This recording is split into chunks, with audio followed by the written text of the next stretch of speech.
morning, video games. Welcome once again to another edition of Filthy Casuals, a podcast about video games, hosted by three very kind and extremely knowledgeable boys. Thanks for joining us. My name is Tommy Dasilo, and with me as always... Ben Vanel, hello, filthy animals. It's good to be here, boys. Joining us, rounding out the trio... Adam Knox, my dick looks like Donkey Kong from Mario Kart.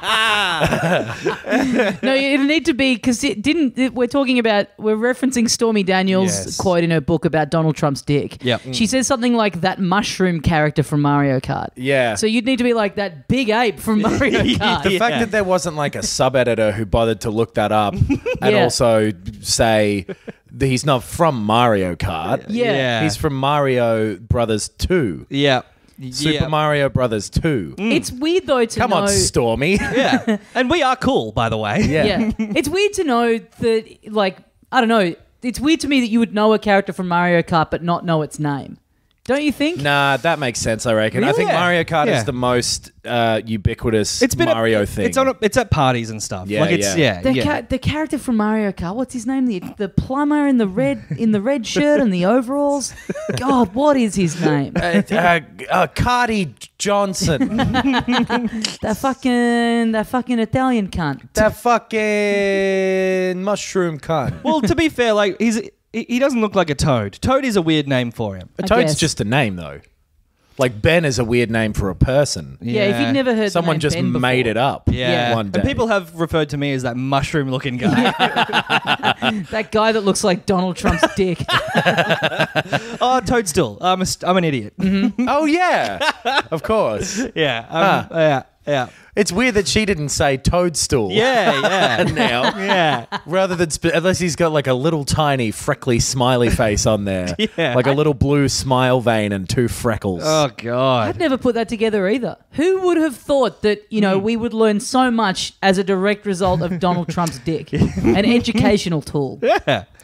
Princess Peach, because of that ass. Oh. Peach emoji. The little peach emoji. Yeah, it's good. Yeah. It's good. Hey, thanks to everyone in Melbourne who came down to the live show that we did over the weekend. Yeah. A lot of fun. Yes. We had Dave Callan gave us his hot takes on the Super Smash Brothers Ultimate Preview event that we sent him along to on our behalf. Yes. Thanks to Nintendo for A, inviting us to that, B, allowing us to send along someone who's not on the show. Yes. And C, hopefully not being angry that a very large bombshell got dropped on the gig that I believe... Yeah, I don't know. Callan, let's not say what it is. No, of course not. Well, we can't because it's literally an embargo. We can't. Yeah, Well, I believe it is. I mean, no, what? I think he's talking out of his Embargo. Daylight come and we can't talk about it? Yes. There's a really perfect one that I can do, but I can't because it involves a note. yes! Yeah. You're right. It does. Rhythmically, it fits perfectly. It's great.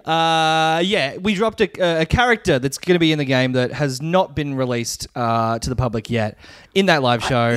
I think he's talking out of his ass. There's no way. They put it into a demo build of the game. It lines up with a rumor that I've seen, though. Anyway, we should actually get rid of that last little bit of us admitting we did it. Even Possibly, yeah. No, we didn't sign anything, and he didn't sign anything. And we haven't said anything. Yeah. yeah. And Try also- and get us now. and We also- never fucked that porn star. And also, it's not true. I really think I he's... think it will be true. Really? Yeah. Oh, well, I think I think he's gotten lucky. The main point is come to our live shows because you get potentially actually like exclusive information. It was really fun as well, I want to say. Yeah, it was great. It was a great day. I had a really good time. Met some more of the filth. It was a ripper. Speaking of which, our next live event that we have coming up in Melbourne Oh, yeah. is Sunday, October the 28th. We are going to be at PAX doing a panel at 5 p.m. in the Ibis Theatre. Yes. The salubrious surrounds of the Ibis Theatre. Yeah. It's good. So this only got confirmed. We only got told about this like a week ago. Yeah. I think a lot of people have already bought their tickets, which in some cases will prohibit them from coming and seeing us on the Sunday because they've bought a Saturday ticket. Yeah. But yes, if you're on the fence, if you haven't bought a ticket yet, if you've got a 3-day ticket, you can come see us prime time, baby. Yes. Sunday 5 p.m. up against Rex Hunt's Fishing Adventures. If you have, I'm going to watch Postcards. We should just put that on behind us. Yeah. Coxie's big break. There's if you have friends who are going to PAX, tell them to come even if they don't listen to it, because we'll just be wrapping up. We're going to spend the whole weekend at PAX and wrap up all the games that have been there. And I think there'll be some really good things there. Because if it's anything like the last ones, the stuff that's earlier next year should be there. And there's like a bunch of things that are coming out early next year that I do want to see. And we will have played a little bit of Red Dead Redemption 2 by that stage. So we'll have first impressions of that, which will be fun. Yeah. We were floating at the live show over the weekend of the idea of us all coming out dressed as cowboys, which I'm very into. Yes. I think we do that and then we don't plan anything else. I want to come out in ass-only chaps. We'll try and get Dave Callan to come along and drop some big bombshells about fucking, I don't know, the Spyro remaster. Yeah. We'll reveal who's in Red Dead Redemption 2. Yes, that game that's been out for only 72 hours. That's it. How did we get the scoop on this? That's going to be a lot of fun. But it was great to meet everyone out there. And we're going to try and do more stuff like that. Yeah. It was really fun. Yeah. Big Boy PAX panel first, though. Yes. Yeah. It might be streamed as well or something. No, it's not. Okay, right. I asked. Right, because one of the theaters streams everything to Twitch. Yeah, right. No. Okay. It's probably the big theater. Are we not in the big theater? We're in a bigger theater than we need. We're in the biggest theater we've been in. Yeah, guys, for the love of God, if you have a ticket, please come down. Absolutely.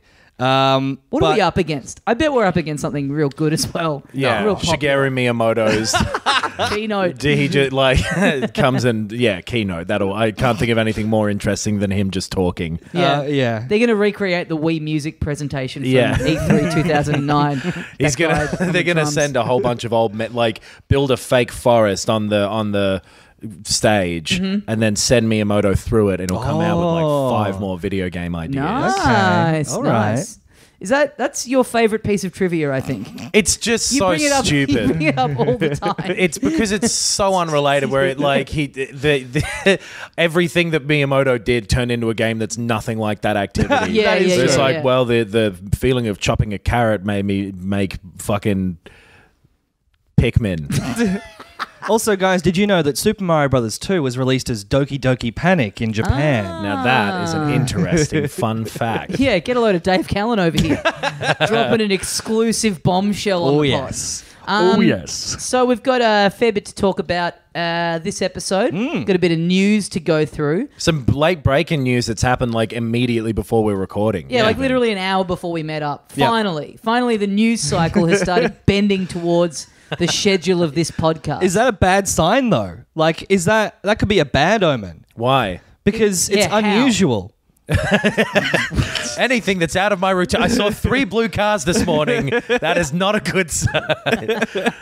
It's too good. It's too good to be true. It's too good to. So you think we're being what? You think we're being pranked? Yes. Okay. The fact that there is news is too good. The actual thing that the news is about itself remains to be seen whether or not it's done effect. Because let's not say what it is for another 30 minutes. All right. Let's talk about whether the news is good or not, and then right at the end. Personally, I think the fact that it's out of the routine means it's probably a bad thing, and the podcast is going to come crashing down around us. No, look, the news is that Tim Allen is in the new Smash Brothers game. Yep. He is playable. Dave, no.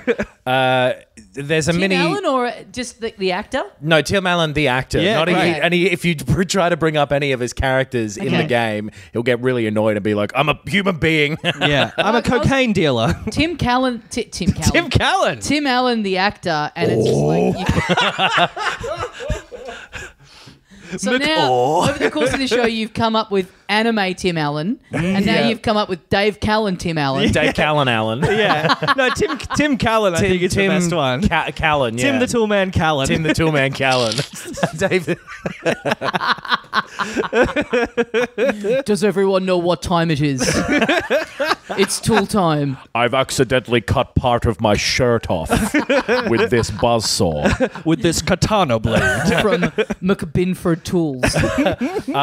There's a mini PlayStation in the style of the NES Classic and everything. Yes. That Sony are putting out. Neo Geo put one of these out and it was bad apparently as well. Right. One of those old ones and Sony's doing it. Isn't the Genesis? Isn't there a mini Genesis? There's a few different ones, weirdly. There's been a bootleg Genesis one for like ages. That's true. So it's like licensed off of Sega, but it's some other company, that one. Right. That like makes it quite poorly and the sound is fucking shit on them. Right. I played one of them a little while ago and yeah, it was like they played fine, but the sound in particular was just... Remember how the Mega Drive had like a really weird like...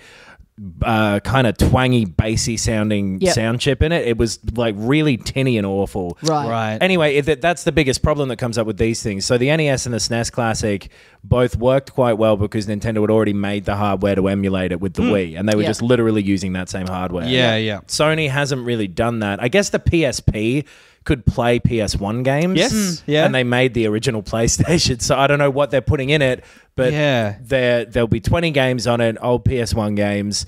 It's the same exact thing where it's like a small version of a PlayStation looking thing with the regular controllers, just the digital ones, not the analog controllers. Oh, yeah, right. Which I've already seen a lot of people on Twitter not too happy about that as a decision. Because there's like...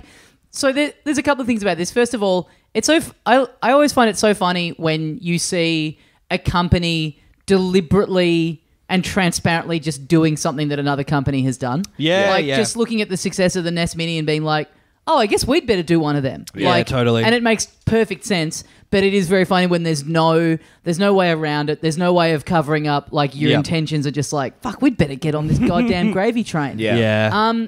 The only thing is, with Nintendo, like they made the hardware and they made so many of the games that, when it comes to picking a library, it's easy. It's kind of hard to tell what will be on this in terms of what they'll be able to have the licenses to. Yeah, that's true. And one of the games that, because it's Ape Escape it's a Sony game, right? Like it was essentially a first party. That's a good question. I believe it was, but I'm not 100% sure. And it was packaged in with the controller that had the sticks on it. So I've seen a few people going, well, that means that Ape Escape definitely won't be on it, which sucks because it's a game that a lot of people, remember very fondly and would love to see included in there. Totally, yeah. So it seems like a weird decision to not. I would be very surprised if Crash Bandicoot or Spyro were on this, just because they've both got a modern version that they want you to pay money to buy. Totally. Yeah, see that? Yeah. But, I mean... They changed teams as well. So there is a list of 5 games that will be on it for sure. Okay. Out of the 20. Final Fantasy 7. So that's like a big get. You don't need the analog sticks for that either. No. That's good. I don't think it even supported them. Yeah, I think you're right. Jumping Flash, which is like an early first-person platforming game on it. R4, Ridge Racer Type 4. I don't know why I said R4. That's just like stylized part of the name. Ridge Racer Type 4. Yeah, great. Ridge Racer's good. Yeah. Tekken 3, that's the best one of them. Yeah, great. And Wild Arms, which I believe is like a cowboy RPG. Wild Arms. So there's 15 slots left. Yeah. That is strange to announce 5, but not just go... Maybe they're still... There's no way they'd still be finalising that. It's either like they might be closing licensing deals or... They are trying to get like a new cycle kind of thing going, and they release another few later on to keep it in people's minds. Because like, apart from... There's like 2 of those games that I would play. And like, one of them I've played many times before. Oh, big Wild Arms fans over here. Absolutely. I'd play Ridge Racer, Tekken, and Final Fantasy 7. I'd play all of them, I guess. I don't know. I'd try them all. Yeah, I guess Tekken's like a fun party game. Like that's It's like I would be so surprised. Like it could happen. I guess the Castlevania games are on the NES thing. That a company seem to be happy to play nice with this sort of thing. Stuff, yeah. So if Metal Gear Solid is on it, great. If Gran Turismo is on it, those are like Wipeout, original sort of PlayStation games that you would want to have on this. Like the original Tomb Raider 1 and 2 maybe. Yeah. Something like that. How much these games in particular hold up these days as well. That was going to be my next point. And it is, by the way, it is funny to me that with people going like, oh, there's going to be an N64 Mini. I've done it again. The Nintendo 64 Mini. Ah, yes. I got rinsed for that in the Patreon group, I think. Anyway, yeah. Nintendo 64. Nintendo 64. There've been a lot of people going like, oh, well, that's there's definitely going to be one of them coming out, and we've talked about the NES and SNES. Those games kind of in terms of like how they play and how they look, for the most part, have a real kind of evergreen quality. Yeah. And we're now, it's funny that Nintendo are taking, if they are going to do a Nintendo 64 Mini, really taking their time with it. And now this is coming out before it. The PlayStation Mini is coming out before it. Yeah. Which now means that these are all coming out in the order that they came out originally. Yeah. It's very funny. The Sega Saturn Mini never happened. I think Nintendo were originally developing the PlayStation Classic Mini, but Sony wouldn't budge on wanting to have the tiny little CDs. The mini disc. Yeah. But this is into the realm of the first one of these where I really feel like, how good are these games going to play and look on a modern TV? Like totally. When you've got an HDMI cable coming out of that thing, and those games look rough today. Yeah. And to the point where obviously this is only trying to sell to people who have nostalgia for the original thing. Yes. But if that nostalgia is spoiled by the kind of stark reality of going like, ooh, I'm not into these anymore, but then you've already sold it at that point. It's $149.95 Australian dollars and $100 US.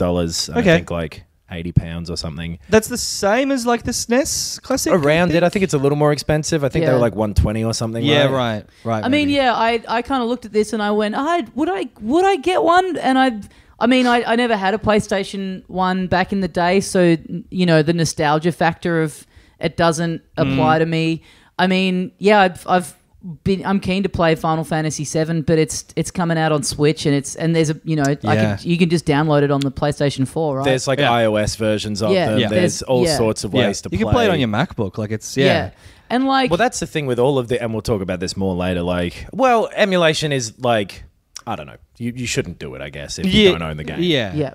But in terms of, this isn't selling to anybody who's like, finally, I can access these games. Yeah. This is a mantelpiece thing. Yeah. But I guess, you said before, and I agree, I don't know what would be weirder, like Crash Bandicoot and Spyro being on there or not being on there. I agree, when they've got these remasters out and and that's the way to play it. Like, who wants to go back to it with the tougher controls and the the graphics not being as good, but also like they're real kind of like cornerstones of the PlayStation 1 library. Totally. So it would be weird to put this thing out there and go like, here's 20 of the big classic games loaded onto it, and those be left out. If you're just trying to give a snapshot that's representative of what it was like to have one of these consoles back in the day. Agree, but then it's so weird that you're putting out these inferior versions of them. Like, I don't want to play that version of Resident Evil 1 or whatever. Yeah. Right. And there's that like really good remake of it that's like a modern game. Yep. And there's so many kind of examples of that, of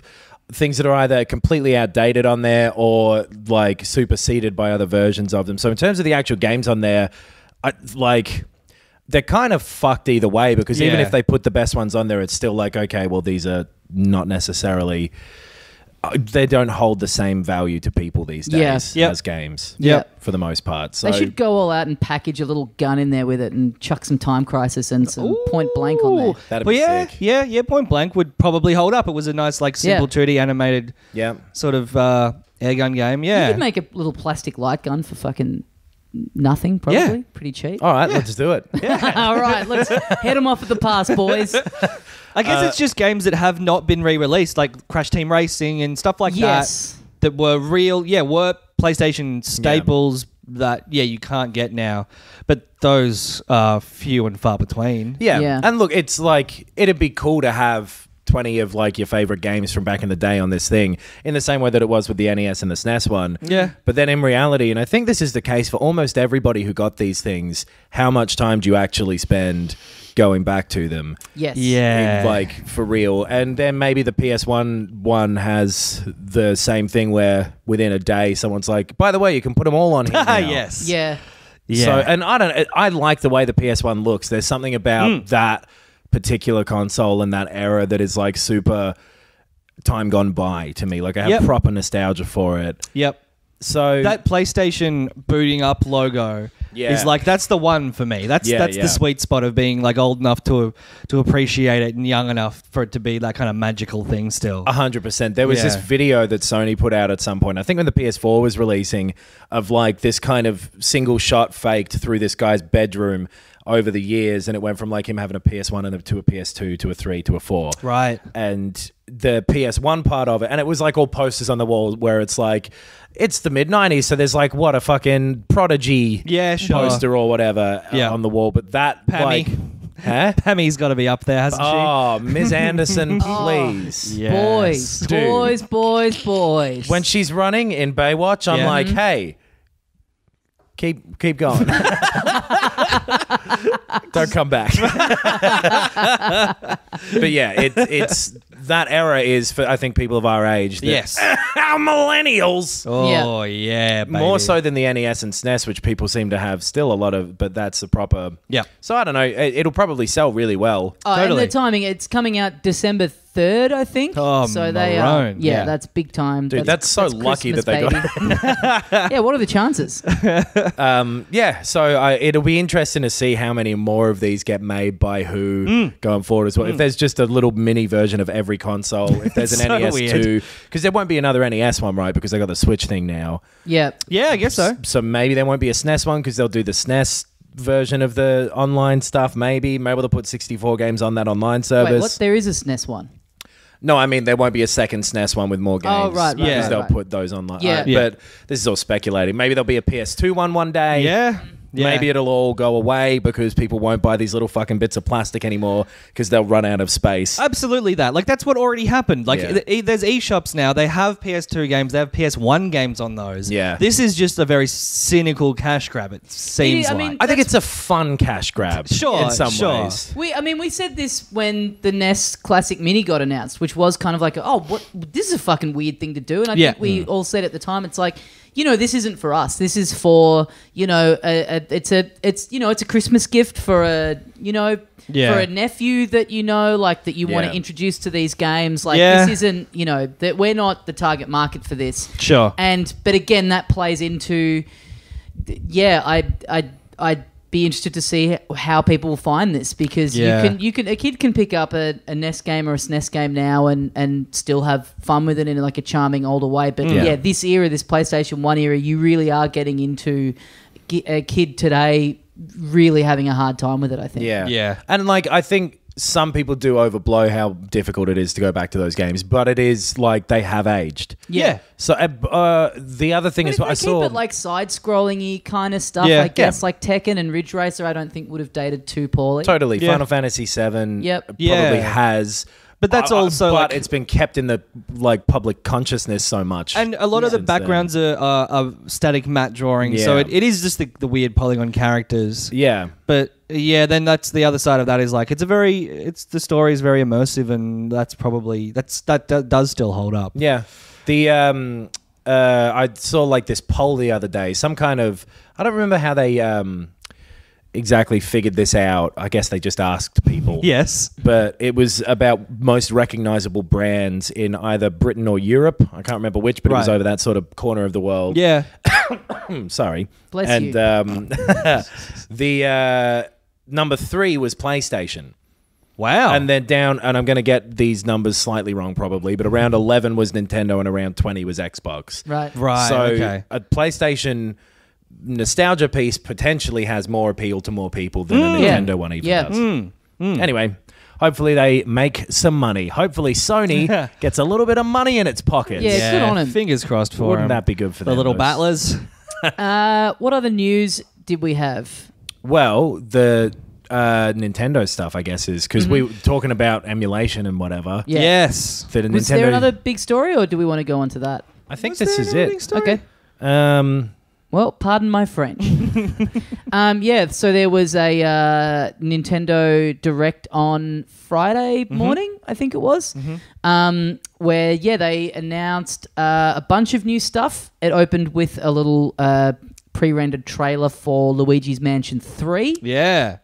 Working title only. Working title. They'll have some dumbass subtitle by the time they get around to it. And it's finally coming out. Please say hello to Luigi's Mansion 2.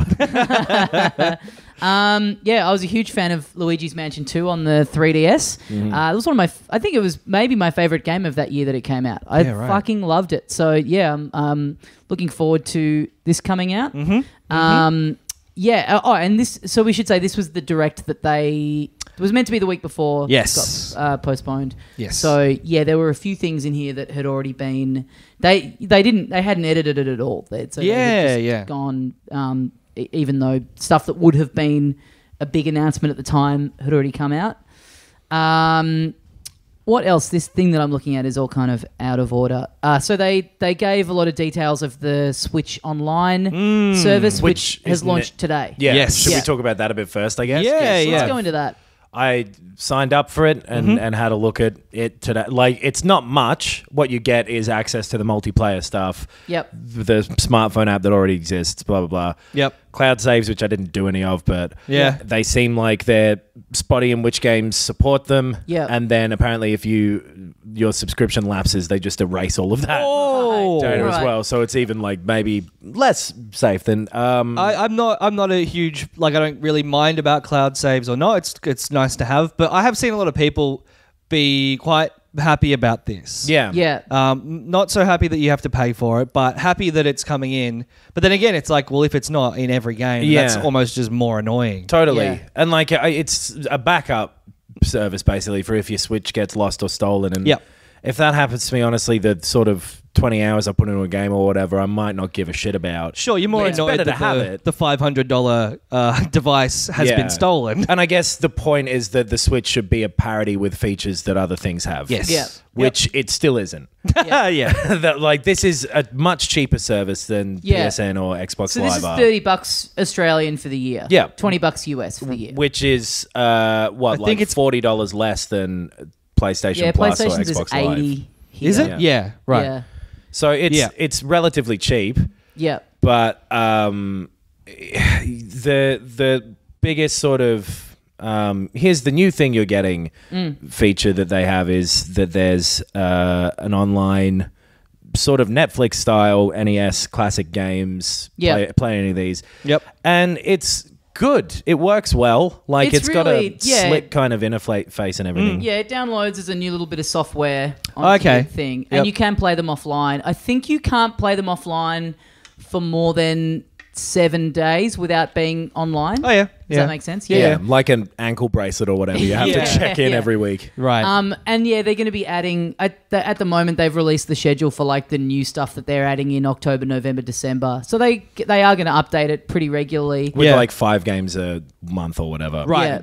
It runs really well. Like the interface of it, like you said, is really slick, and like you jumping in and out of a game into another one is really quick and seamless, and creating a little suspend point and everything works really well. Yeah. It emulates well. It's got like that weird sort of color scheme that the NES had down. Like instead of gold, it would show like kind of brown. Yeah. And it looks like that. It looks like Nintendo knows how to emulate that thing. The selection of games is kind of boring. There's not much on there that is like, oh, cool. But what is there on the NES? Exactly. Yeah. I mean, it's exactly the same way, like what you were saying before, and how I feel about those things in general. It's like, I get maybe 5 minutes of playing one of those games, and I go, I mean, there's so much new stuff out now, and a lot of the new stuff that I play is indies that are retro themed that give you that feeling of playing how you remember these games, but still innovate, and they have new things and are better looking and all that kind of stuff. Yeah. Well, we always say like the indies, the retro indies, where it's like what you remember, what you remember those games being, as opposed to what they actually are, which there's often a huge gap between. Sure. You haven't literally played them before as well. Like, I think people of our age at this point, like, obviously this isn't the case with everybody, but... people of different ages, different experiences. Dude, sometimes when a woman gets to a certain age, you just got to accept that, hey, you're 20. I'm 32. 31. 29 tomorrow. Tomorrow, Yes. Today, when this comes out. When you hear this, send Adam a birthday message. Don't. Send him 3. I've played all of these games. Yeah. Enough What's on there now? There's like Super Mario 1. Yep. Zelda, golf, like baseball, all those sort of. I don't know if those are exactly the ones. Double Dragon. Mario Dr. 3 isn't Mario. on there yet. I don't think. Is it? Okay. Yeah. Right. Yeah, it was. Saw that in the thing. That's a good game. Double Dragon's good. Yep. Excite Bike. It's all like the NES versions of these games as well, though, which are often the worst. There's a weird amount of like sports stuff, which is like, right. You've got a million better ways to play tennis. Yeah, yes. like I don't need to play Tecmo Bowl. Yeah. Right. Yeah. Right. But I mean, given that they're going to be adding stuff to it, like as a starting point, and like I agree, it's not the most mind-blowing lineup, but yeah, like you said, what is like there could be 20 completely different games that are more interesting, and it would probably still hold my attention for the exact same amount of time, which is not that much. But I mean, our personal feelings about it aside, I think it's a great little extra incentive that's on there. Like, and it's a well implemented version of the idea that they have. Yeah, I'd love to see them open it up and get some SNES shit on there. I really hope that's what the master plan is to kind of filter more of their consoles onto there. I'm going to really quickly read a full list of the 20, I think, games that are on there. Okay, please do, because I'm interested. Balloon Fight, Baseball Donkey Kong, Double Dragon, Dr. Mario, Excite Bike, Ghosts and Goblins, Gradius, Ice Climber, Ice Hockey, Legend of Zelda, Mario Bros, Pro Wrestling, River City Ransom, Soccer, Super Mario Brothers, Super Mario Brothers 3, Soccer, Tecmo Bowl, Tennis, Yoshi. Yeah. Okay. So, it's the shit that if you download, like, free NES emulator. Yeah. There's a good little mix of stuff in there, though. A couple of puzzle games, couple of, beat 'em ups, couple of sports games. Adding to it, then it's like, well, start with the ones that you were always going to have. Like, that's exactly. Yeah. It'd be nice, if at some point there's something more modern shows up on there. Like, sure. The free games that you get on... I think they have Breath of the Wild on the Switch, man. Dude, that'd be great. I've heard that game's sick. But like the PSN and Xbox Live ones both give you pretty recent games for free. Yeah. Yes, that that's Xbox true. Game Pass is $15 a month, which is a lot more than $30 a year. Yeah, sorry, I wasn't even thinking of it in that way. Yeah, you're right. Like PS Plus gives you great games, a lot of indies, like a lot of genuinely good games. Yeah. So Bloodborne was on PS Plus. Totally. Like, to get these ones instead of that is like, oh, all right. Yes, that's true. If there was this library and every month they're like, and by the way, here's I don't know, not Breath of the Wild. They won't do that, but here's fucking 1-2 Switch, you dicks. Sure. You know? Sure. Yeah. It's just not. But then it's a lot cheaper as well. It's $50 a month cheaper. Yeah. So, I mean, and again, I have the same thing. I have a PS Plus account, and I fucking never bother to download. Like, so many months will be like, here's the free game, and I'm like, oh, fuck yeah, I've always heard that's good. And then I just never get around to getting it. Well, that isn't their fault. Yeah. No, but... All my stuff got stolen because I never lock my door. Locks are stupid. Well, that's the other, like, I check it every month and I download every single game, whether I think it's good or not. Like, there's been heaps. Ones that I own already, I will just go I'll click on that. Totally, yeah. I guess my point is, for me, it's like, it's the exact same thing of just like, as it is with this. It's like, I'm probably not going to play that much of them anyway, because I'm more inclined to just keep playing the, dozens of new things that I have on the back burner. I guess. And so, like, the biggest thing, obviously, with this is that you need this to play games online now. Yeah. Not with some. I think, like, free-to-play games like Fortnite on there, you can play either way. Yeah. But... like the main thing with this is that Nintendo have realized, the other guys are bending everyone over a barrel with this and nobody's kind of kicking up a fuss anymore. Yes. So we might as well too. Yeah. And this is the exact same, like people are like, fucking Nintendo charging us now and stuff. That happened when Microsoft started doing it. Yeah. That happened when Sony switched between the PS3 and 4. Yes. It's always the way, and then people always go like, boo, why are you doing this, as they're handing their wallets over. Yeah. That's right. And at least they have the decency to make it the cheapest version of it. Yeah, in terms of the ratio of number of games you would want to play online on the Switch to how much it costs. Like $30 a year for Splatoon. And Mario Kart, maybe. Yeah. Well, again, I don't really play online much at all, so it's like, I don't know, I got it to have it just in case.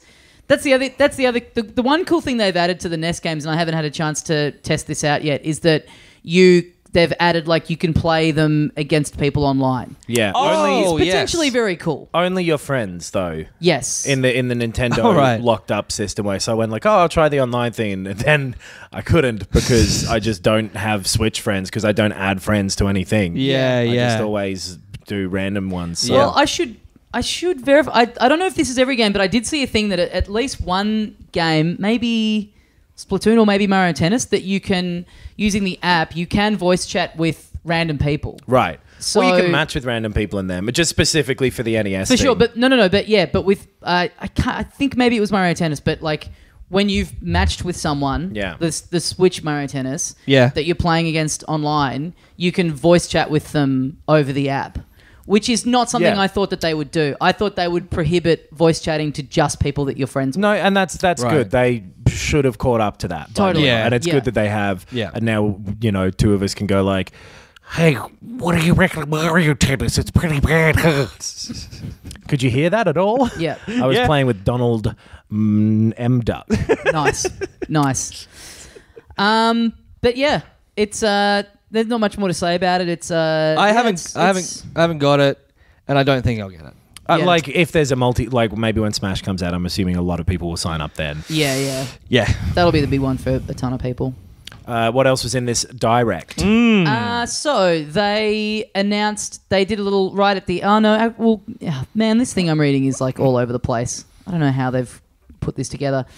New Super Mario Brothers U Deluxe. Yes. On the Switch. Which you guys don't like the look of. I never played it, and I like the side-scrolling Mario games. Yeah. So I like the side-scrolling ones that aren't the new series. Which are not good. I still prefer them to the 3D ones. But I just found it, pretty unimaginative. I mean, that's the thing. I've been a big defender of the Wii U games being ported over to the Switch because for the most part, they've all been games that I think are really great that no one played because no one had a Wii U. And it's like, you know what? More people should play this because it's really great. Yeah. This is the first one where I'm like, okay, enough with the ports because this is just a fine game. Yeah, okay. But the other side of the coin is, well, I mean, it makes sense to have a 2D side-scrolling Mario game on the Switch, and why not just port the one that no one fucking owned rather than waste, resources making a new one. That's the thing, isn't it? Like, you're probably not going to be excited about them announcing a brand new one. Totally. So totally. Why not,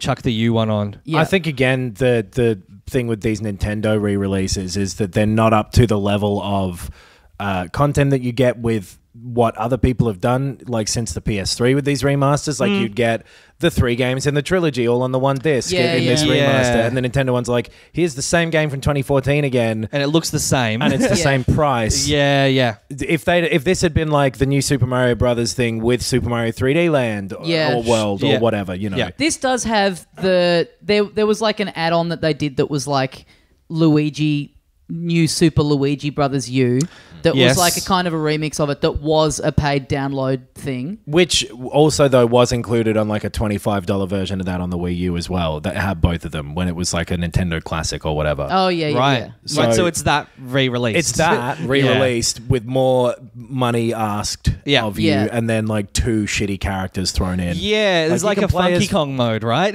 Yeah. It's not Funky Kong, but it's that easier. Yeah. Trump's dick is in here.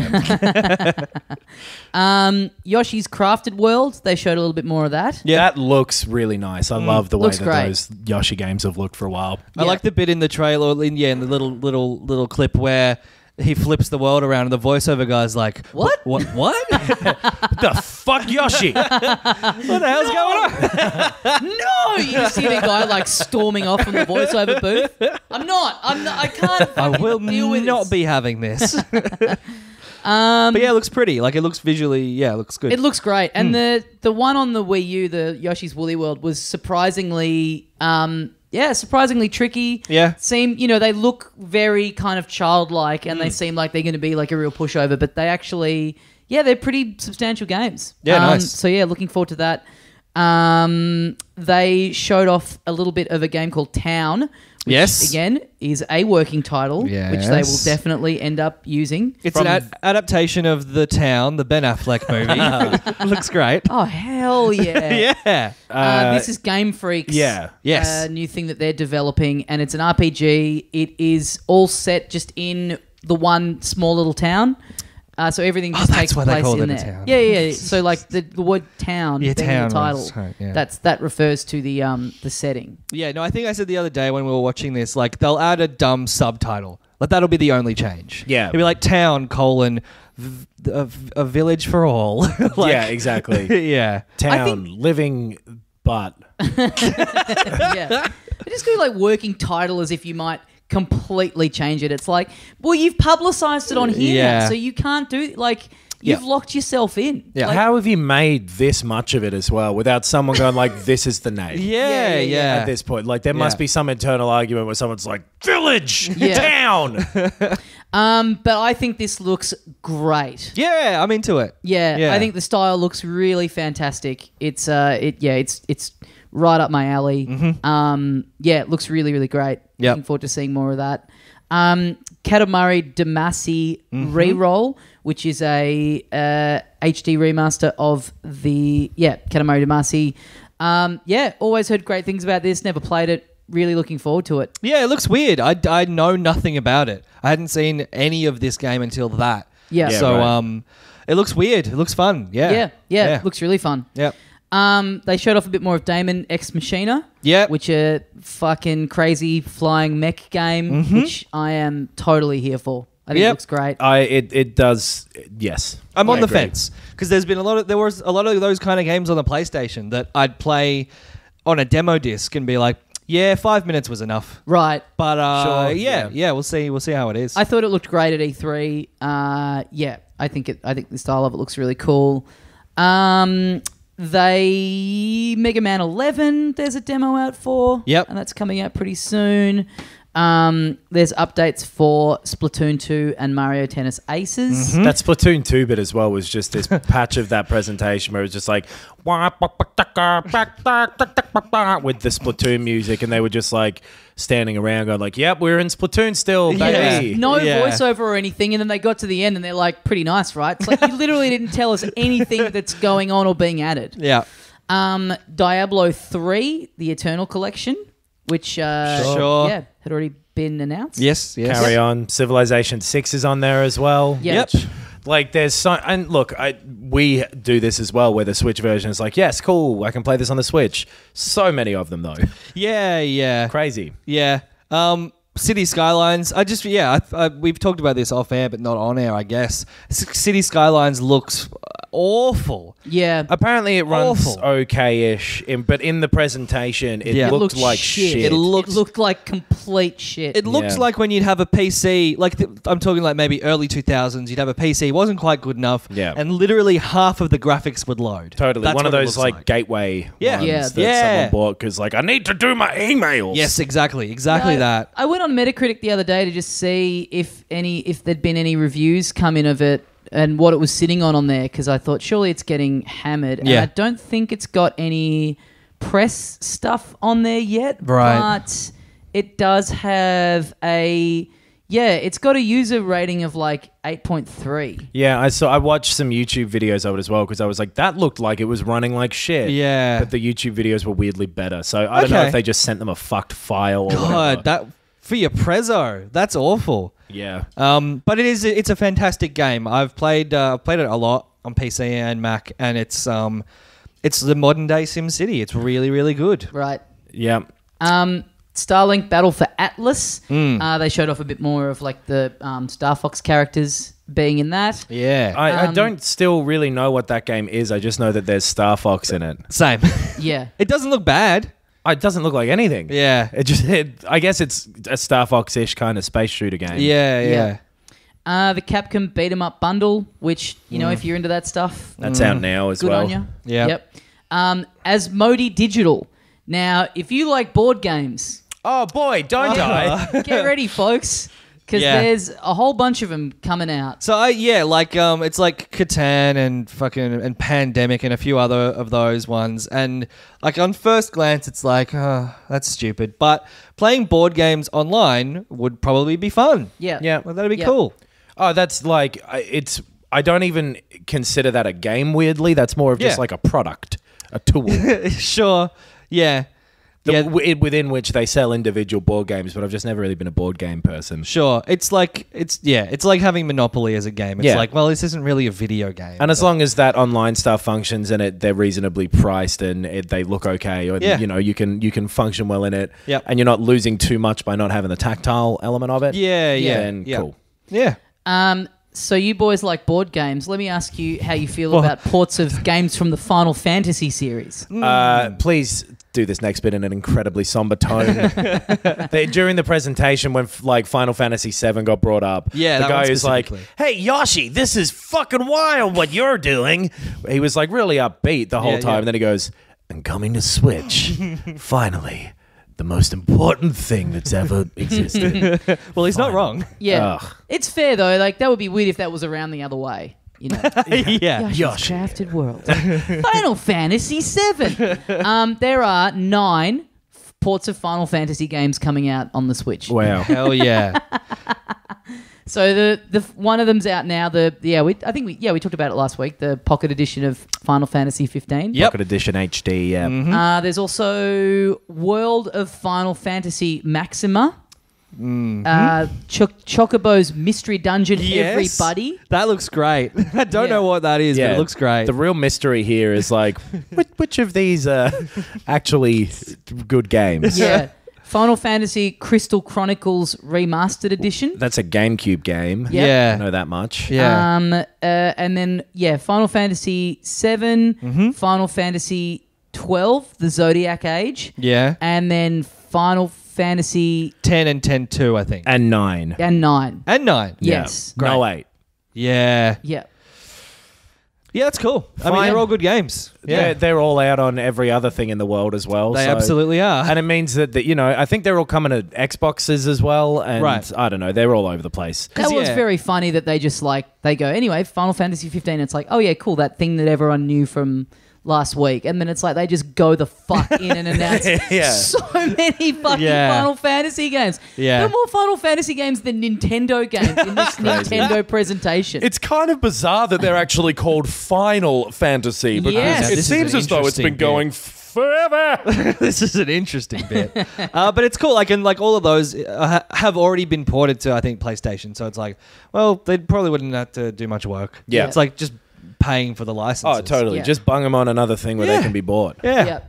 And then I guess the only other big main thing was Isabelle being announced as a fighter in Super Smash Bros. Ultimate. And then at the very end, they kind of did this whole fake sort of mock-up of it looking like an Animal Crossing game and Isabelle getting a little letter inviting her to be in Smash Bros., which was pretty cute and well done. And then they showed her off and then they went back to Tom Nook, the mayor from Animal Crossing, which sort of made it look like they were going to announce him as well, which then ended up being them saying a new Animal Crossing game coming out in 2019. Yeah. Which is very exciting stuff indeed. Yeah. Absolutely. Yeah. The good. Yeah. Hell yeah. I was hanging out with someone who picked up my copy of Animal Crossing New Leaf. Dude, this sounds like an exciting time. And said... I was hanging out with someone and we were just, doing... I was boring the fuck out of them, so they turned for whatever was nearest. Oh, it gets worse. They picked it up and said, why do you have a kids game? Uh-oh. So that was brutal. Have I not told you about my son? But nevertheless, I'm into Animal Crossing and I think this will be great. You're hanging out with someone very judgmental. Yeah. Very quickly why is this child's product here?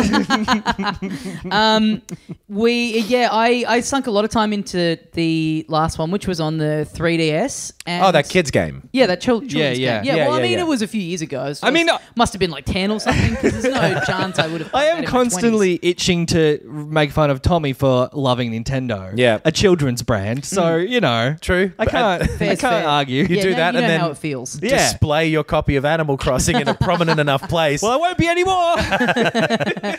I'm very excited about this. Just a new game in the Animal Crossing series is, cause enough to be excited. But having it and like that one on 3DS could go online, but it was, it was 2013, so it was online integration of games, and especially on a handheld was pretty limited. So the idea of, and also I didn't really know anyone who had a 3DS. Yeah. So the idea of it being on more integrated on a console that so many people I know have is very exciting. Yeah. I think it'll be great. And that game, New Leaf, was a great game. It was very deep and had a lot of different sort of functions and little hidden things, and the story was fun, and there was so many different furniture options. Maybe. Rock hard. I'm gonna make friends with a fucking gorilla next year. It's gonna be sick. Yes. Yeah. So that's that's cool. There was a lot of cool stuff in there. Good times. Yeah. Another one of those just okay. Yeah. Cool. Direct. But I'm liking those ones because there's a lot of variety and there's a lot of stuff to think about, and there's more chances for it to hit with me rather than half an hour of Smash Bros, which I'm I'll buy it, but I don't care that much. Yeah. Yeah. I mean, I do. Yeah, I love it when I just love this way of them announcing stuff rather than it being kind of drip fed out. I like it being in 2 days' time there's a thing, and you sit there and you people that that are into it, you're all kind of watching it live. It's a cool way of doing things. Yeah. You mentioned Smash Bros. Speaking of bros, can I give you a quick update on what that new Call of Duty's like? Oh, sure. Oh, yeah. There was a beta over the weekend. Yeah, private beta, right? I've pre-ordered this game. Oh, great. because of this. I wouldn't have done it otherwise. Yeah. Because of my gaming podcast. Yeah. Well, we'll get to embarrassing purchase for the sake of this podcast in a little bit. Animal Crossing New Leaf. Wild was the DS one. Yeah. What do you played? Is what modes are out? So it was the Blackout Mode, which is their PUBG Fortnite Battle Royale style thing. Right. And I really liked it. Oh. I had a great time with it. I won the first match that I played, which I think colored my impression of it a lot. Sure. But it feels so it's different to I've not played Fortnite still. I've only played PUBG. Yeah. And that is a very intense and kind of not slow, but deliberate and weighty feeling game as well. And it doesn't feel Arcadian fun. Yeah. And deliberately so, and in a cool way. But this is that Call of Duty, very quick, kind of successor to Quake-ish, fast, point it and shoot really quick. Yeah. Type game mixed with, it feels like a mod for one of the Call of Duty games that someone's made, which I guess it is basically. Yeah. So it was 88 players or something when I was doing it because it was the beta, but I think they've cranked it up to 100 now. Right. So it's the same thing. You get dropped down out of this helicopter, you fly down onto a map that has a lot of different buildings and areas on it, and then you try to be the last one alive there. It's the same thing again. There's little areas where there are zombies there that you have to dodge, but there's good equipment in those. Right. There's the distinct sort of areas that are in between the large sort of patches of open ground. In the style of some of those old maps, I think. Okay. So it makes it kind of weird because there's these very intricate and fun to shoot people places, and then sparse nothingness between them that you kind of run around. But everything that style of game does that is quite a chore almost to do in PUBG where you're managing how many guns you've got and picking everything up and equipping things takes time. Right. This has really clever ways of A, doing it on a controller, and B, doing it at all. Yeah. Where it's all streamlined, it's all faster and arcadey, and it feels quick and snappy and just a bit more of a sense of fun and silliness. Right. And I think it works. It makes it a different enough approach that it has a place to exist in when there's already such a prominent featuring of these sort of games in popular culture. Yeah, sure. Is it worth cutting out a single player campaign for? For my personal tastes, I would see the zombie part go over this. Sure. But I understand why they put their energy into this more than a single player mode. Sure. And I don't think it's going to hurt the sales of the game or anything like that. This is good, and people will spend a lot of time on it. Yes, and a lot of money. Yeah. Yeah. So I don't know what is in this in terms of like microtransactions and stuff like that. There were only sort of set pre-made characters that you could choose rather than a customization type thing. Yep. So I'm assuming that they go the route of every game where they're chucking in fucking hats and whatever. Yeah. Umbrellas. But that doesn't really matter because I think the main game, all the guns feel quite similar. Right. Which is a big difference as well, where like the actual equipment that you found made every game of something like PUBG very, very different. Mm-hmm. But this, you're kind of doing the same thing again and again, which might get tiring. But yeah, it's exactly what you would picture if you played Call of Duty and PUBG and went like put those two together. Right. Yeah, right. But it works really well. Yeah, it's like the best version of that. It's really slick and like has the money behind it of a Call of Duty game. So it's a good version of one of those. And if you're still into that sort of thing, this could be like a fun kind of fresh take on it. And yeah, I was really into it. Yeah, cool. And whether or not you are interested in that, you will kind of probably innately know. Sure. Whether or not that will be appealing to you, because it is exactly what it sort of puts itself forward as being. Sure. Okay. I don't know. I like Fortnite. Yeah. I didn't mind PUBG. But neither of them really grabbed me. And I think it was because PUBG's sort of like not amateurish, but it's like lo-fi. Right. Yeah. And Fortnite is too cartoony. This is exactly in the middle of that. It's like slick and professionally made and fast-paced. Maybe this might be the one. Yeah. Because if I think that type of game is innately appealing. Yeah, absolutely. Yes. That it is a very good time. Yeah. And like Call of Duty online multiplayer has been... It was the first one I really got into in terms of first-person shooters. Battlefield I got into later, but like I did love that little loop that they do. It's very slick. And it's a specific feel, and it's that exact same feel in this context where it's like that sort of very easy, quick. Yep. And you jump straight into a game. It all moves really quickly. Yeah. When you win, it goes like it's doing all the shit that if you're into that sort of thing, you would want it to do. And I think I'm going to play a bunch of it when it comes out. Yeah, okay. It's a good thing I pre-ordered it. Yeah. When is it out? October. Okay. I think like the... So like you weren't sure what that month was called. Yeah. Mid-October sometime. October. I played that and some Dragon Quest 11, which I'm quite early on in still, because it's like fucking half the time was me trying to come up with a fucking name. That's sitting there looking at that. I just ended up calling him Adam. Oh, great. Wow. All that time. Surely after a certain length of time, you'd just be going...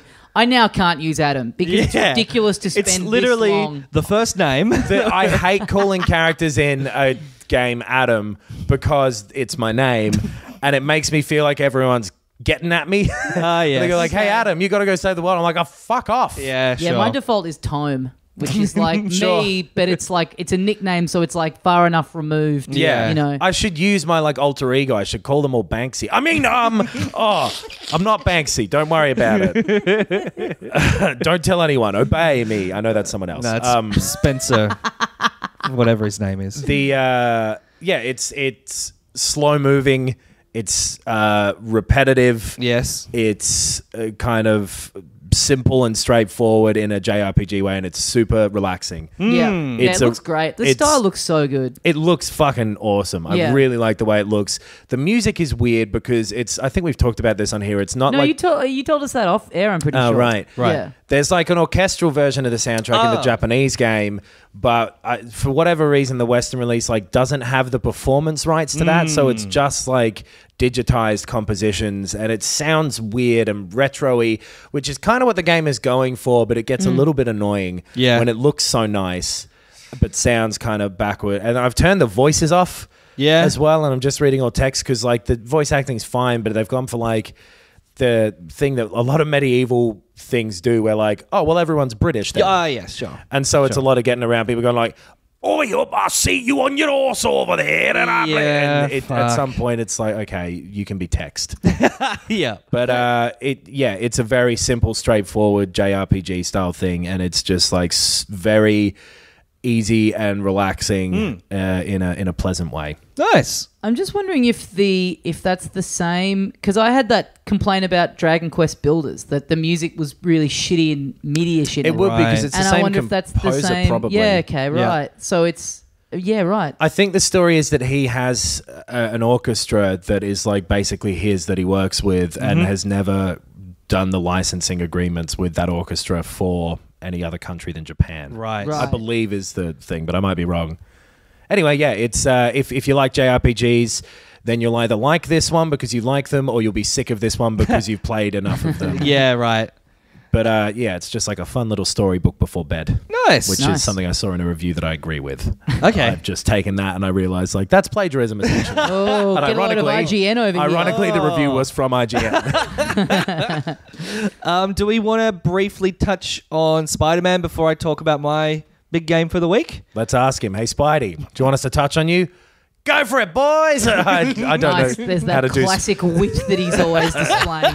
Dude, I'm just a kid, but this is ridiculous. You can touch me, but I might shoot some web. He's gone blue. You've finished it. Yeah. Adam. Yeah. Yes. I've had some time and some I've had some wallowing to do. Sure. And I've been wallowing about as a man who thinks he's a spider.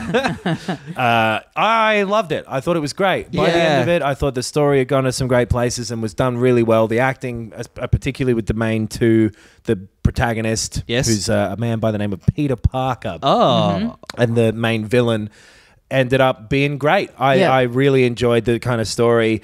Just doing the side stuff as it came up as I was swinging around was, I think, the right way to do it. Yeah. Just let yourself get distracted a bit. I'm doing it the opposite way, where I'm going like, I'm sick of this story. I don't think I like it that much. I'm gonna collect everything in a 5-block radius. Yeah. And then I'm gonna be like, then I'm like, oh, I guess I'll progress the story. Right. So that's what I'm doing. I don't know if that's probably the wrong way to do it. You unlock different types of activities to do, side ones, quite slowly throughout the course of the game. So if you're doing too much of that at one time, you're going to end up doing a lot of repetitive stuff. Yeah. Which is a fault of the game. Like that shouldn't be the case. Sure. But I don't think it's perfect in any way. I just ended up really like enjoying the fundamentals of it so much. It's just fun. Yeah. It was a good time, and I should justify the same way that everyone goes like, Logan's the best movie I've ever seen. It's like, it sucks, but it's like a decent comic book movie. Yeah. And because those are the last 10 movies you watched, you think it's amazing. Yes. Spider-Man is probably my favorite like comic book story that I've seen in a while. Right. Okay. But you mean this game? This game. Yeah. Like it's by the end of like the back half is a lot more interesting than the front half. Sure. But it ends up preach, brother.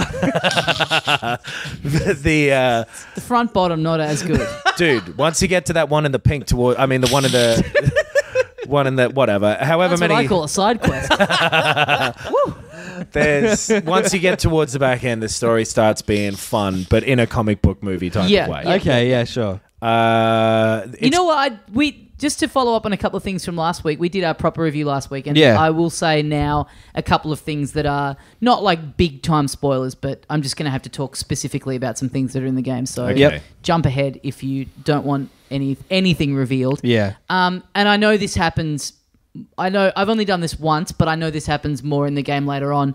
There's a bit where you play as MJ, which I just don't see the point. I just finished the second time I think that happens. It's a stealth mission. Right. I was bummed to find that it happened again because the not first a fan. time I was like, not a fan. This is all right, I guess. And then to hear that mechanic comes back multiple times, it's just like comes back and it's cares? Instant fail stealth mission. Yeah. Which, God, I hate those. I was thinking about these as well because I didn't mind them that much, and I think a big problem that they have is that in terms of the story as well, they're all flashbacks. Yes. Like this, you already know that this has gone fine and that she's found whatever the thing here was and given it to Peter, and she's like, a crazy thing happened. Yeah. And so, like, I think that makes them seem more laborious as well because you're like, let me continue with the main thing. It removes any illusion of this being like a thing that you're doing. Yeah, exactly. Any emotion. It's so un-video gaming. Yeah. Jumping between characters is fine if that's, GTA 5. It's like, well, it's still a video game and you can switch between them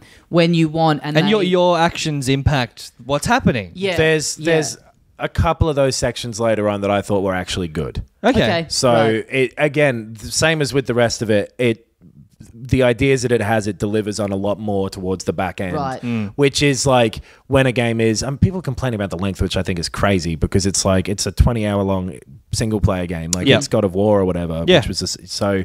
But people are saying it's too long. People are saying it's too short. Yeah, right. Okay. And I think that's insane. I think it's a good length. Yeah. Right. But the other one, and I got up to this bit just after we recorded last week, which was the E3. Oh, big thing yeah. Right, years ago, so it's not really, I guess, not much of a spoiler. But the big helicopter thing where.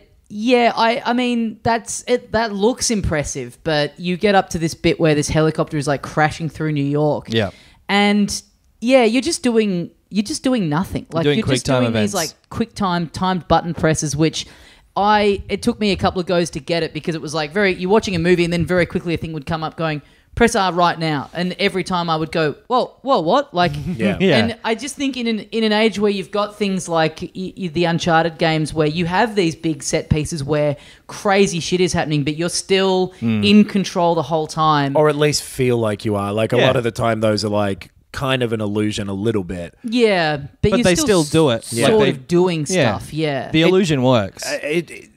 For a game where the swinging and the fighting is fun as well, and for those cutscenes to only really be the swinging and the fighting that it's making you do in this sudden, quick time event way. It has a couple of little bits where you're kind of crawling around the helicopter, having to like punch a guy like through different sides of it.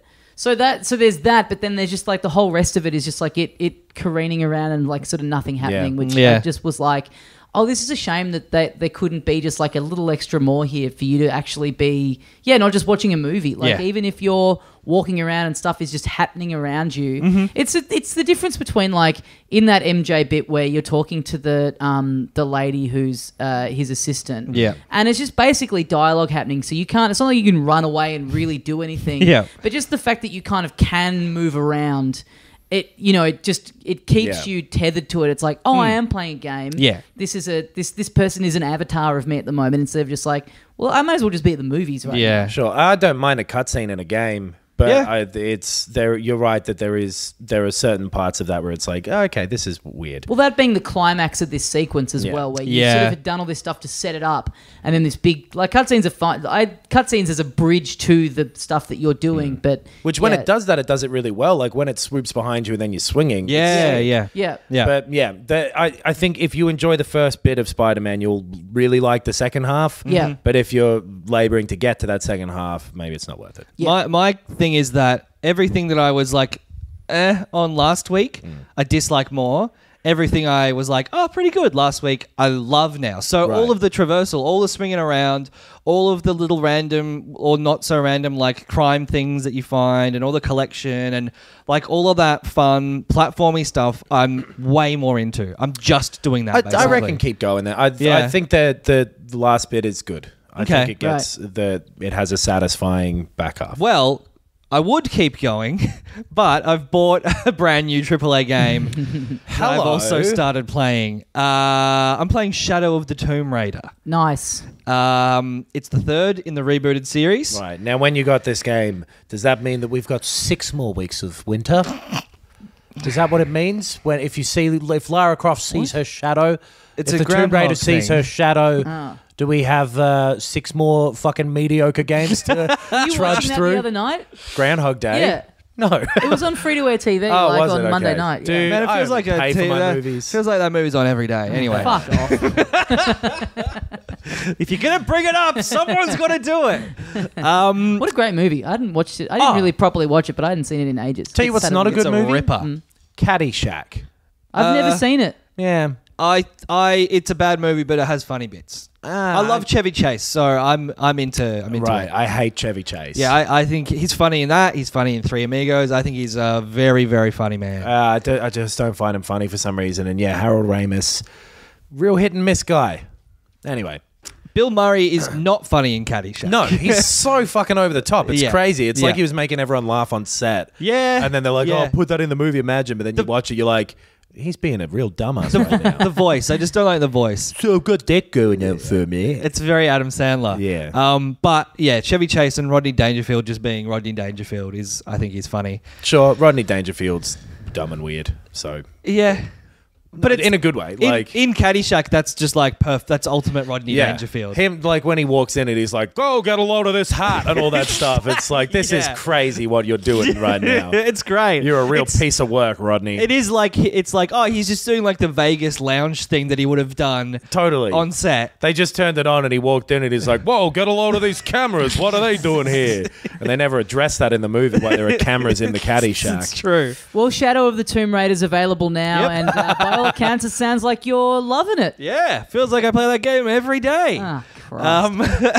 So, what to say about this game? It's basically as good as the other two, but it's in terms of like the story's worse, but the other stuff's better, so it evens out. Right. In what way is the story worse? Because the story, I will say, in the first two, I thought was laborious and dull. So it's in like the very basic way of like. The game starts in an extremely unengaging way. Like, it doesn't have a cinematic opening. Like, it's very just like, oh, she's in a boat. Oh, the boat crashes. Oh, now they're on an island. Okay, I guess that's it. It doesn't bother to reintroduce any side characters. It doesn't really set up where you're going or what you're looking for. Well, I think everybody has the Tomb Raider lore lodged in their head. Everybody knows the story. Oh, by the way, I watched the Tomb Raider movie on the plane. Oh, yeah. I fucking hated it. Yeah, so I watched that ages ago. I think I downloaded like a cam version. Oh, dear. I watched a real version. Yeah. Not a Cameron version.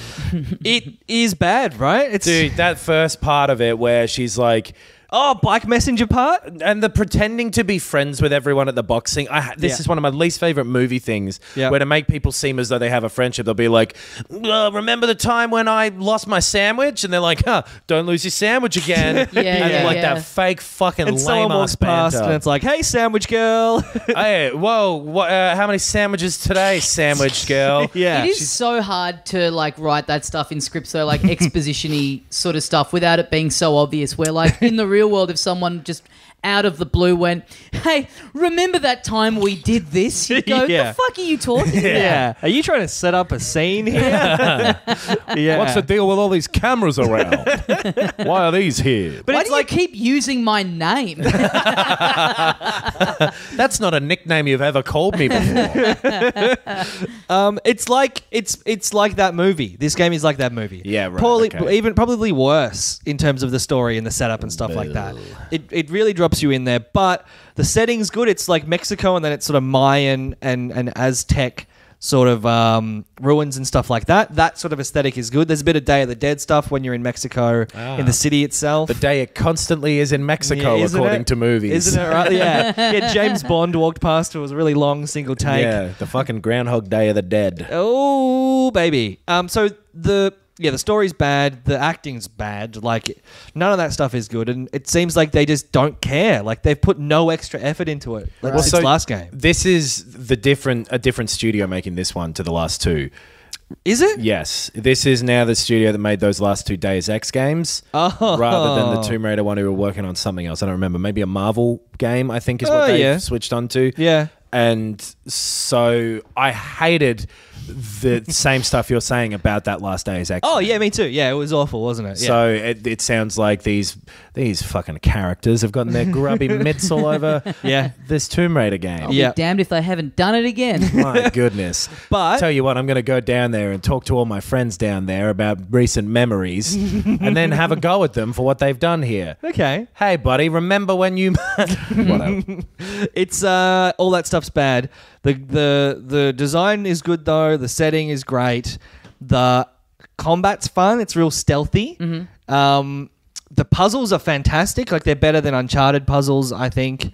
It's just the story. It's just those damn cutscenes. Yeah. That is Real worse bad. than before. Yeah. The stuff that I didn't like about, especially in my memory, the last one is like just holding up to climb a mountain for ages. See, I don't mind that stuff, but you have mentioned that since I played the last one, and I noticed it a lot more. Right. I noticed it a lot more. It's like, oh, she's got to get through that crack, and it keeps closing, and boulders keep falling down, and it's like, oh, I'm just holding the joystick forwards. Yeah, So like you're it's talking to a guy who loves No Man's Sky, so I'm fine with just pushing a button in the same direction. It's basically the same as the Spider-Man thing, Yeah. where it's Yep. like she is animating all Yep. this cool stuff, Yep. but I am doing jack fucking shit over here.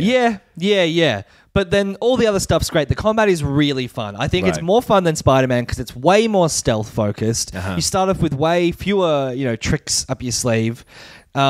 And yeah, the puzzles are good, and the design and the environments and like the fucking world. Like we talked a lot about in Uncharted 4's sort of jungles and the African kind of savannah and the animation of that stuff being so realistic. This has all of that.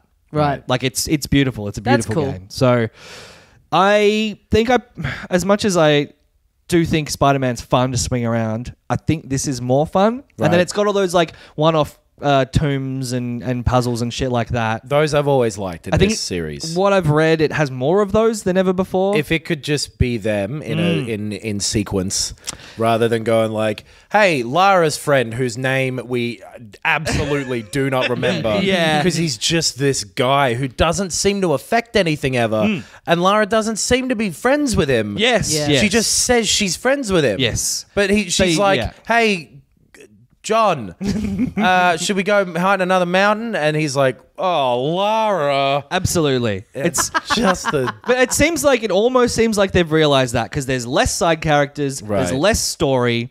So it's still done poorly. There's just Right. less of it. There's like a fun flashback, which again reminded me of Uncharted, where it's like young Lara climbing around their mansion and there's like puzzles in there Right. and stuff about the family history and shit, which I don't know. They're just sort of bland games, right? That's what I've always taken away from them, is that they're Yeah. like very cookie cutter. This is a third person action game, just real kind of unimaginative almost. If Uncharted didn't exist, they would be fantastic. They'd be like, oh, it's the Indiana Yeah, Jones yeah. game we've always wanted. But because Uncharted does exist, it's like, well, it's basically another Uncharted Yeah. but with a woman Yeah. as the Well, protagonist. there's not a new Also one of them rams. out, Yeah. so it may as well. Yeah. But they certainly do. They have more like one-off, non-story, non-linear challenges and puzzles and shit like that. So it's always had that over Uncharted. Yep. And it still has that. Apparently has more of that. So I don't know. I'm into it. I think it's good, but the story is worse. Hey, and good Right. for them for being able to get away 3 separate times with going, "This is the game where she becomes the Tomb Raider." Yeah. Impressive. Yeah. I do believe she by the end of this, she does become the Tomb Raider. What does becoming the Tomb Raider mean? If you don't know, you never will. But they talk about it like she's a superhero, and like everyone's like, "Oh, the Tomb Raider." Yeah. Like, I don't know what that means. I don't think they ever say Tomb Raider in the game. I hope that's the end. Looks into the camera. Tomb Guess Raider. now I'm the Tomb Raider. And then it cuts back further out, and Rodney Dangerfield's there, and he goes, who are you talking to? Oh, what's with the ponytail? Isn't I going to get stuck in a boulder? Good point. Keep your hair short. I have gone in this week a 32-year-old man on the Nintendo Labo. Have you really? That is a crazy. And what was his name? Fuck. Yes. The rinsing of a lifetime. Oh, did he give you that? Whatever. Fuck. Yes, I went in on the Nintendo Labo vehicle kit. Oh, yeah. Which You've came become the Tomb Raider. Yes, I've become the Toy Raider. It came out on Friday. I had a free afternoon. I thought to myself, you know what? Fuck it. I'm going to go and get this big, overpriced cardboard toy. Yes. And so it's a kit where you make a steering wheel, pedal, joystick, and like a submarine control thing. Oh, yeah, the big four. I don't know what the term for that is. So it's all. So the other kit that there's two. Yeah, there's a robot set, and then there's like a set that's just like a variety of like different little things that aren't linked in any way. These are like ultimately 5 different things that you make that all a part of like the one game. Yeah. So I got it thinking, oh yeah, I'll just make this afternoon, talk about it on the show. There'll be a fun way to spend an afternoon. It takes fucking ages to make. Like I still haven't made all of it yet. Yeah, right. The steering wheel took me maybe I think 4 hours or something. Over 4 hours. Yeah. Jeez. Plus the pedal takes a little while. But it's a lot of fun. Right. I love I love flat pack IKEA furniture. So if that sort of stuff gives you a jolly, you'll be into this. Is it satisfying in the way that Lego will click together? Yes. And when you put it together, it feels as though that is solidly holding. Yes. Good. Okay. Because that was the thing I was thinking about with that. Because when you do cardboardy things, you can push the tabs together and you're like, that feels like it wants to come apart. Yeah, yeah. No, they're designed really well where it's a lot of folding over tabs to make a little box, but it's the way that the tabs click into the holes. Yeah. It is pretty thick cardboard. It's real sturdy cardboard. It's like that, whatever that reinforced, it's got some weight to it already. Mm-hmm. And then a lot of it, it clicks in really snugly. And a lot of the stuff you're making, you're often folding over reinforcement bits for inside it so that it makes it even more sturdy. Right. So you are actually left with something, even though it's cardboard, is pretty, bulky and rigid and sturdy. All right. So the way that it's done is really cool, where you put the game card in and the instructions are just on this game card. So it, you click to go through to each step. And the way that the instructions are written are, kind of cute and charming, where it's it's talking. It's not just bland instruction. It's being it's got a bit of personality to it. Mm-hmm. It's got, That sounds like a nightmare to me for some reason. I don't know. I think I'm just picturing internet cute, oh my God, put the fucking tab at, I don't want the sound of that, but it's not. Oh no, it doesn't speak to you. It's text. No, I know, but in what? I don't know. How is it No, I know what you mean. It's not. It's more just little things it's. Is it little Clippy from Microsoft Word? Is it that? Oh, it's just things fold this over. Oh, it looks a bit like a mushroom, doesn't it? It's just. Oh, is that Stormy Daniels? Things like that. Yeah. Yeah, so it's now this guy, he looks like a little guy giving a hug, doesn't he? He's going to, he's aimed at kids. Yeah, but it's just that little bit of, it's not personality they've tried to put jokes in there and stuff, but it's just little flourishes that are very Nintendo that do make it feel a bit more. Nintendo of all of the brands do tend to do that stuff well. It's never too annoying. Yeah. No, the Microsoft stuff you get on the Xbox dashboard and everything, oops, something went wrong. Yeah. Let me fucking figure that out for you. Swears at you. That's sick. Oh God, I hate it. So yeah, it's I had a really good time making it, and seeing the way that it, you get these bits and you pop them out, and you're just what the fuck am I even making? You make this little box and it's and then as you see it come together, it's incredibly satisfying. It just does really sound like Lego, because you do that in stages and you're well, what the fuck's that meant to be? And then you do the next one, you pop them together and you're oh. How's this brick going to be used in this house? Yeah. And it's like Lego, but instead of looking at a sheet of paper, you've got a little console there, and it's got a little backing music that plays as you're doing it, which is cool little soundtrack. The boys are back in town. So yeah, I did. So I've made the steering wheel and the key and the pedal, and that once you've finished the steering wheel, that allows you to play the game that's included in it. Right. And it's cardboard, but it's also rubber bands and string and stuff like that. So you end up making a steering wheel that's got a little button in the middle, levers on each side with stuff that turns on them, and a big kind of string that comes, a pulley thing that comes out the side. To start your car like a lawnmower. Yeah. Yeah, so then you unlock the game, which is you're in a little car and you have this big island that's got, I think it's 12 different areas to it. So it's pretty big. And in each area, there's 8 little different objectives that you have to do that are all pretty simple. They're pick up this person and go drop them off there. And it's, having the steering wheel and the pedal, it handles really well for something that is just cardboard. It's a cool little peripheral, and it is really fun. It's, because you've got the Joy-Con in there, it's got that HD rumble, so the pedal has a bit of vibration to it when you put it down. So the steering wheel has these components where there's the two levers that each have a little dial on them, so you can turn the dial on each of them to change what the function of the lever is. Mm-hmm. So it'll be either chucking bombs or a saw that comes out so you can chop down trees. All right. You have to refuel the little car every now and then. So one of the functions is pulling out the thing to get it fueled up. Mm-hmm. You can turn a radio on with it. And the string is like a turbo boost thing. So if you pull on that as you're driving along, you go a bit faster. And the design of the little island is really cool. It's really cute. I mean, it's not like a super dense thing, but there is the fact that there's, whatever I said, 12 areas with 8 different objectives in each one. You know, by the time you drive around by the time you build all this stuff and you drive around the island and do all the stuff on it, that's a fair bit of time taken up, which I think the complaints about the last two were that they were pretty pretty limited and pretty like you make it and then it's like, oh, that's kind of nifty. And this still does have a shelf life to it.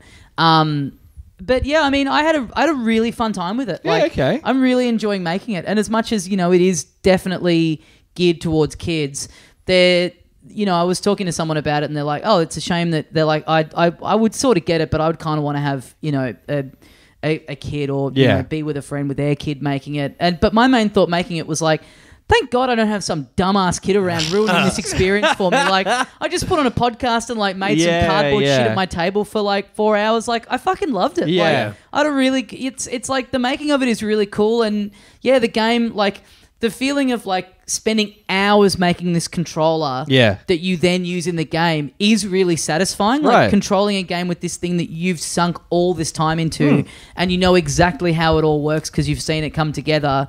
Like there's bits in the steering wheel where you have these little bits of silver tape around it and it's like it's reflective so the Joy-Con can read it. It's reflective and that's the bits of the dial that you're turning on in the car with the levers, that's how it's seeing which bit you're on is that it's so just seeing all that come together is like, oh, this is fucking cool. And I imagine would be even more so if you're a little kid.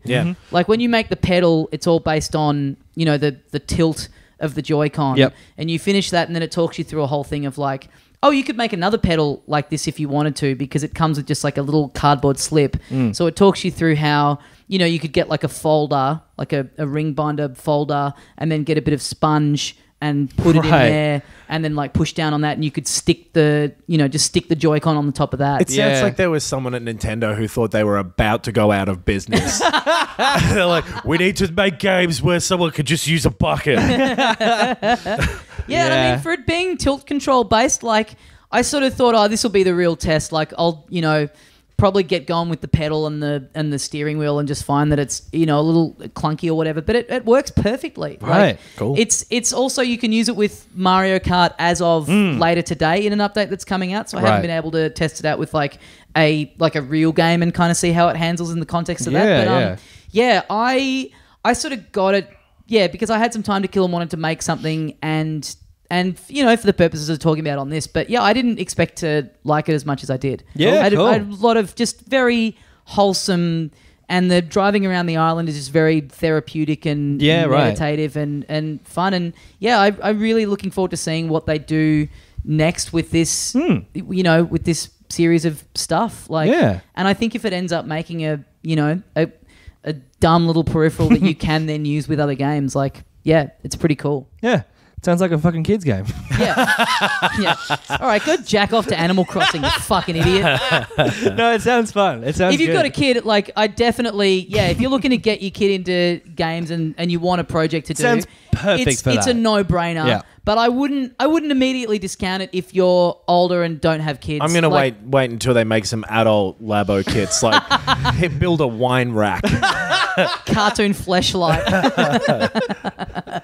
I mean, it's if you like constructing things, if you get a little kick out of IKEA furniture stuff, and if you've got. Yeah, if you're some fucking arsehole with way too much money, then go for it. You'll have fun. Man, you've pitched it directly to me. Sick. Good shit. Good episode, boys. That was a long one. Yeah. Yeah. We got to go get some dinner. Oh, yes. I don't know about you two, but I am hungry. My tummy's a rumbling. I Yeah. have to run and do a gig now. What? Yeah. I got an offer during the course of this podcast. Wow, this is a fucking power This move. is huge. Let me guess, Crab Lab? Yes. Yeah, right. Well, if you're listening to this, you can't go. It was last night. It was last night. And apparently 4 people dropped out. Really? Wow. It's Man. been an absolute exodus tonight for Well, whatever whoever's reason. running that gig just has no hand on the tiller there. That is Is it cold outside? What's going on? Because I was I don't going know. to say that gig had 2 extra people added to it as Yeah. well. Wow. Anyway, That's crazy. thanks for listening, everybody. We should. Do you want to walk with him and get ramen next door? Yes. Let's do this on the pod. Yeah. All right, guys, thank you so much for listening. Yeah. Yes, keep in touch with us on the socials. We love getting your feedback. We've been getting a lot of emails and stuff lately, which we were saying before the show. We haven't done any for a while, but when there's weeks where we've got heaps of shit to cover, it would be foolish of us to go into the mailbox, but we will go in there in, probably within like the next month when there's a bit of a quieter week. Definitely. So, yeah, just because we haven't gotten to them yet doesn't mean we aren't going to get to them and that we don't like getting them. So, send us an email. filthycasuals.com.au is where you can find the links to all the stuff. Patreon, the bonus Bandcamp episodes that we do. Oh, yeah. Yeah. Guys, thanks very much for listening. And as we say here at the end of every episode of Filthy Casuals... I was going to try and do a Toad voice and but I couldn't get up that high. And neither can Donald Trump's dick by what I've heard. Yes, Queen. Queen. Queen. Queen. Queen. Queen. Queen. Queen. Queen. Queen.